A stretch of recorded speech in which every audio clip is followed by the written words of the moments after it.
200 মিলিয়নের এমবাপ্পেকে বিনে পয়সায় পেয়ে গেল রিয়াল মাদ্রিদ। নানা জল্পনা কল্পনা চড়াই উতরাই পার করে শেষ হতে চলল এমবাপ্পের ট্রান্সফার সাগা। এমবাপ্পে নিজেই নিশ্চিত করেছে মৌসুম শেষে পিএসজি ছাড়ছেন তিনি। গতকাল পিএসজির হয়ে নিজে সর্বশেষ ম্যাচ খেলেছেন এই ফরাসি তারকা। আনুষ্ঠানিকভাবে বিদায় নিয়েছে পিএসজির কাছ থেকে। বিস্তারিত থাকছে মারুফ হাসানের রিপোর্টে।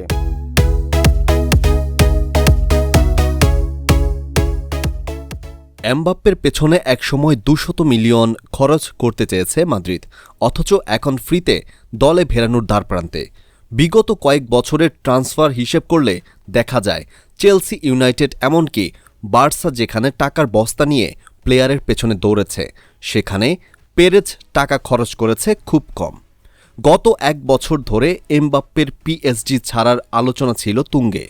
নানা সময় গুঞ্জন উঠলেও কখনো তাতে সায় দেননি এমবাপ্পে নিজে। এবার নিজ মুখেই পিএসজি ছাড়ার ঘোষণা দিলেন ফরাসি তারকা। সম্প্রতি সামাজিক যোগাযোগ মাধ্যমে এক ভিডিওতে এমবাপ্পে বলেছেন, আমি আপনাদেরকে জানাতে চাই, পিএসজির হয়ে এটি ছিল আমার শেষ মৌসুম। আমি আর মেয়াদ বাড়াচ্ছি না। এই যাত্রা আসছে কয়েক সপ্তাহেই শেষ হতে যাচ্ছে।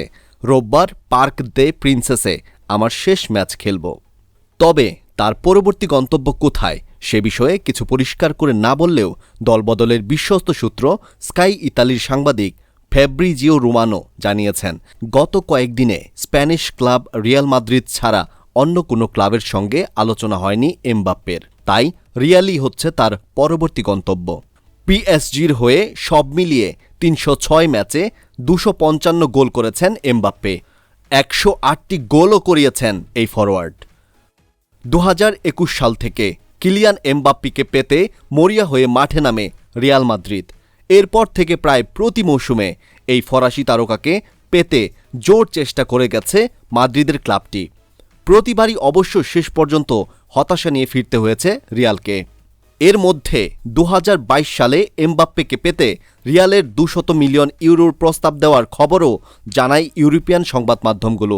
তবে রিয়ালের সে প্রস্তাবকে ফিরিয়ে দিয়ে এমবাপ্পেকে ধরে রাখে পিএসজি। আগামী মৌসুমে এমবাপ্পেকে দেখা যাবে রিয়াল মাদ্রিদের সাদা জার্সিতে।